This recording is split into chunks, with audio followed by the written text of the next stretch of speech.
Finalmente vou fazer o vídeo falando sobre por que nós deixamos de fazer o homeschooling. Quem acompanha o canal aqui há mais tempo sabe que em 2017 eu retirei os meus filhos da escola e demos início, né, a essa aventura do homeschooling. Sobre o porquê que eu tirei meus filhos da escola, como nós fizemos o homeschooling aqui na Itália, que método nós usamos de ensino, como é o procedimento para fazer o homeschooling aqui na Itália. Eu já falei sobre essas situações em vídeo. Eu vou deixar o link de todos esses vídeos no box de informação aqui no YouTube. Então, caso você tenha interesse nesses detalhes, eles já estão em outros vídeos, ok? Então, você vai no box aqui, clica ali e procura os vídeos. Nesse vídeo de hoje eu vou falar exclusivamente do porquê que nós decidimos voltar atrás, né, e recolocar os nossos filhos na escola. Vou tentar ser o mais objetiva possível, porque eu sei que quem tem interesse em fazer homeschooling procura essas informações, né, assim como eu procurei muito também. Eu tinha muito interesse em saber se tinha gente que voltava atrás, então eu vou contar a minha experiência. Primeira coisa, prós de fazer o homeschooling, sempre baseado na minha experiência, tá? Definitivamente liberdade de horário, né? Você pode fazer nos horários que você bem achar melhor. Então, liberdade de horário, liberdade de ensino, você escolhe quais livros você acha mais adequado, que metodologia de ensino, que tipo de homeschooling, porque se você for pesquisar, você vai ver que existem vários tipos. Tranquilidade para ensinar no ritmo das crianças, né? Não precisa ser ser afoito, ser na correria, né? A gente vai no ritmo que a gente percebe que, ok, tá legal por hoje, amanhã a gente continua. Esses três são, para mim, o que eu percebi de pró, de vale a pena fazer o homeschooling. Agora, os contras. No meu caso, aqui no nosso caso, o contra foi definitivo, foi a questão da língua, tá? Eu não sou madrelíngua, né? Eu sou brasileira, não sou madrelíngua italiana. Eu aprendi italiano aqui na Itália, faz 10 anos que eu moro aqui, mas eu nunca parei para me dedicar à língua da forma adequada que eu deveria. Isso é uma coisa que se torna necessário, principalmente agora, que eu tenho outros interesses também de profissionais, né? Então, eu preciso me focar na questão da língua. Então, esse foi o principal ponto, tá? Que a gente viu, assim, que ia ser um empecilho para continuar. Por quê? Em casa, nós já falamos português, né? O meu marido também, ele é brasileiro, então a gente fala português em casa. A nossa língua em casa é o português. Fora de casa, como família, a gente também fala o português. Quando nós estamos com outras pessoas que são italianas, a gente fala em italiano, né? Então, isso a gente estava vendo como um ponto, assim, de dificuldade, porque eu não tinha conhecimento suficiente para ficar corrigindo determinados textos do meu filho, sem ficar tendo que constantemente ficar averiguando isso em livro, internet, enfim, e que tornava um pouco difícil, né, um pouco complicado. Então, no início, a gente teve a ajuda de uma educadora italiana, que ela vinha de tanto em tanto tempo na nossa casa para auxiliar com essa questão. Mas, para continuar nesse ritmo, né, do homeschooling, a gente precisaria de uma pessoa mais vezes na semana, né? Poderia ser 1 hora, mas pelo menos 3 vezes na semana. Ter essa pessoa que eu deveria também ver junto com ela um método de ensino, ver como a gente faria. Aqui na Itália é muito comum ter professor particular, assim, para fazer ripetizione, como eles dizem, ajudar a criança, mas ensinar, né, já seria uma coisa que talvez um profissional qualificado mesmo, talvez fosse sair muito caro para nós, né? Então, esse foi um ponto muito decisivo, tá? No nosso homeschooling. A gente entendeu que para aquele primeiro ano, né, o meu filho estava na primeira série, ele fez 3 meses numa escola, daí a gente retirou ele continuou o resto em casa, o resto daquele ano em casa. Então a gente entendeu que para aquele ano, ok, dava para ser como foi, né, mas que para dar continuidade, então a gente ficou naquele impasse, né. Nesse meio tempo, o meu filho, ele ficou ele teve que fazer a prova obrigatória, né, quando terminou o ano letivo, e o fato de ter que fazer a prova, que se tornou obrigatória, não era, tá, para avaliação, né, do aluno, aquilo me deixou um pouco tensa, tá? Me deixou um pouco tensa porque a gente levava num ritmo tranquilo, um ritmo que eu fiz uma agenda de estudos, né? Organizei não era uma coisa solta, tá? Eu segui a educação na linha da educação clássica, eu fiz curso, né? Eu procurei informações, né? Estava tanto aqui na Itália, tinha o grupo de homeschooling, quanto eu fazia um curso online, que é o Por uma Educação Clássica, que eu recomendo para vocês. Então ali a gente tem um apoio, né, tem um apoio de estudo, né, então não é uma coisa solta, que tem pessoas que fazem outros tipos, né, o unschooling, por exemplo, não era o meu caso, então era uma coisa bem organizada e tal, bem amparada, né.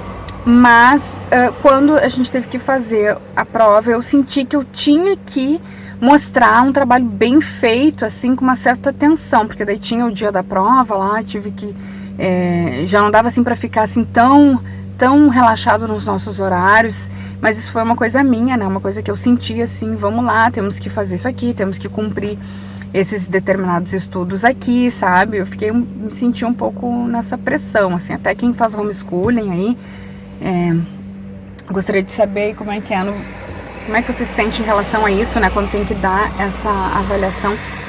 Foi o primeiro ano que se tornou obrigatório, né, naquele ano de 2017, e muitos conhecidos aqui que estavam fazendo homeschooling, tava todo mundo assim numa loucura, assim, vendo que escola e tal, tava tudo muito, muito recente, sabe, essa coisa de ser obrigatório, porque até então muitos pais homeschoolers não levavam seus filhos para fazer o exame, porque não era obrigatório, isso não estava esclarecido na lei, até que se tornou.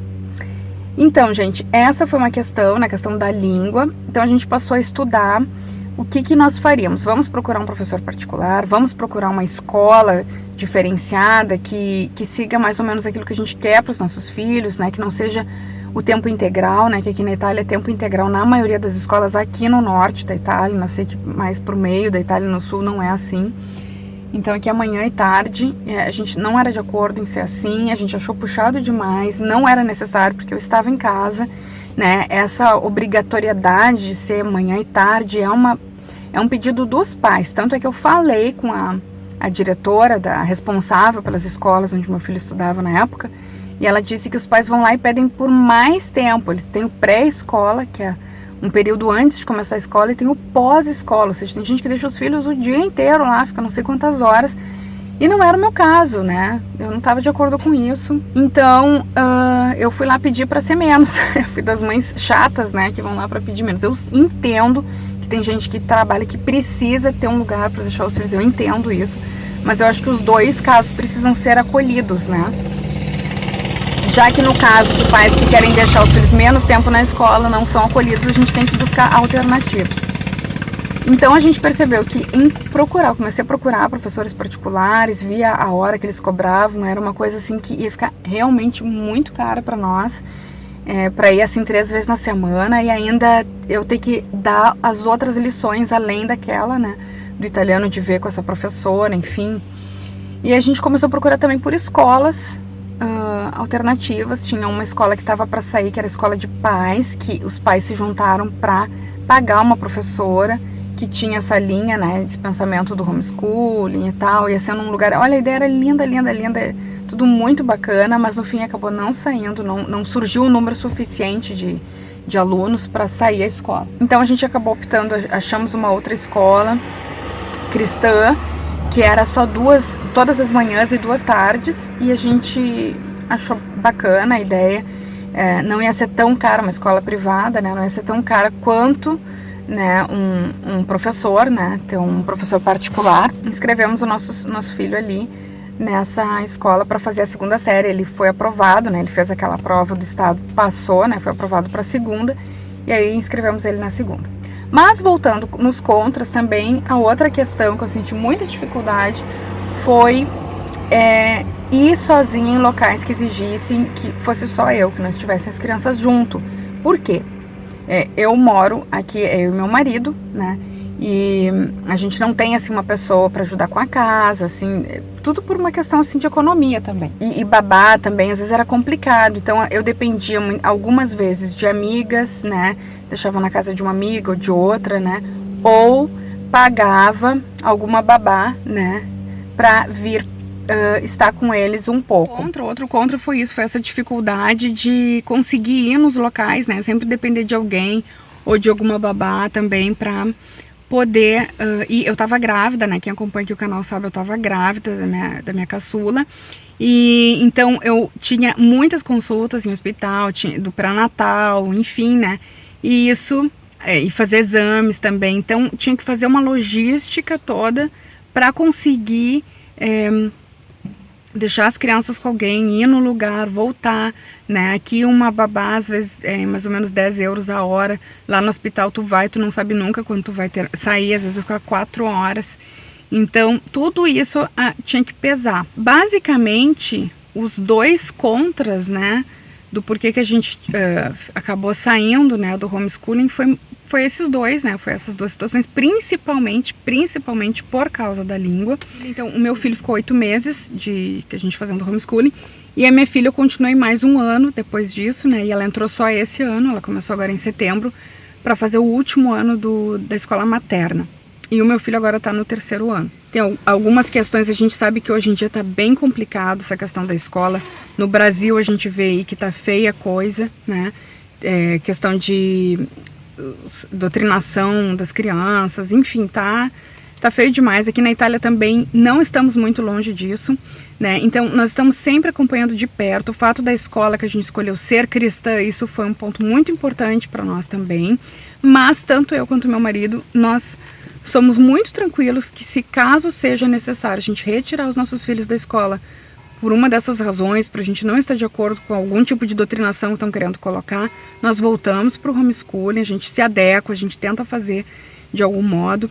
Eu, inclusive, antes de matricular ele nessa escola que ele está atualmente, eu cheguei a encontrar um site, né, que agora a questão do homeschooling aqui na Itália está se aprimorando mais, também está crescendo. Teve muita gente que teve uma onda de pessoas que tiraram seus filhos da escola por causa da vacinação, que se tornou obrigatória, antes não era, e aí começou a surgir muitos casos de crianças com doenças que não tinham mais, e isso acaba transmitindo para as outras. Então se tornou obrigatório. Para inscrever a criança na escola agora você tem que mostrar o certificado de vacinação, e isso fez com que muitos pais tirassem os filhos da escola, e teve um boom de pais homeschoolers aqui na Itália. Então essa área do homeschool aqui na Itália está crescendo bastante, né? No Brasil por outras questões, aqui na Itália por outras, né? Principalmente por causa da vacina. E aí eu encontrei um site, né? Quando surge a necessidade, tem um boom assim, né? Começa a surgir várias coisas alternativas, né? E surgiu aí uma escola online, que eles dão todo o material, eles dão todo o guia, né? De acordo com os critérios do MEC, né? Digamos assim, do MEC aqui da Itália, né? Que regulamenta, né, as escolas. Então a criança pode estudar pelo computador, ela recebe os livros, paga assim uma anuidade, né? E então era uma alternativa também, porque daí dá para seguir aquilo ali, complementar com o que você considera adequado, né? E a criança pode fazer as provas também. Então aquilo ali eu já achei assim como uma coisa interessante a ser vista, caso seja necessário. Então nós estamos assim. Estar na escola tem os seus prós, né, mas também tem os seus contras. As duas situações são complicadas. No meu caso, o contra é essa coisa de ir e vir, assim, diversas vezes por dia. Não é uma escola muito perto, né, e os dois estudam em locais diferentes, então vai e volta. E principalmente questão também é muito acelerado o estudo, sabe? Não respeita o tempo da criança. Isso é uma coisa que me incomoda muito, né? De ter que atropelar, assim, porque tem que levar os temas, né? Feito, e aí tu tem que fazer com que teu filho ande mais rápido, talvez, do que ele tá conseguindo. E isso é uma coisa que eu acho muito ruim, né? Isso, nesse ponto de vista, né, de tu ter que fazer com que esse ritmo, né, fazer com que teu filho ande num ritmo que tem que ser o da escola, eu não acho muito legal. Mas é um dos contras, né? E por enquanto a gente tá avaliando assim ok, vamos continuar vendo até onde vai. O meu filho se adaptou muito bem na escola, porque ele é uma criança extremamente sociável, ele ama conhecer pessoas novas, né? Nunca reclamou, como eu falei no vídeo lá, do porquê nós tiramos nosso filho da escola. Nesse caso, ele nunca reclamou de ser muito tempo e tal. Como toda criança, é um pouco assim complicado para fazer tema e tal, mas ele tá super feliz, se encontrou nesse lugar com os colegas, com os professores, com o ambiente todo, e isso nos deixa muito mais tranquilos para continuar nessa decisão que a gente tomou. É isso, pessoal, eu espero que eu tenha tirado aí a dúvida de outros pais, que eu sei que rola uma ansiedade, né, de querer saber o que fazer, como fazer, tá? Qualquer dúvida deixem nos comentários e eu respondo ou faço outro vídeo, ok? Até a próxima, tchauzinho!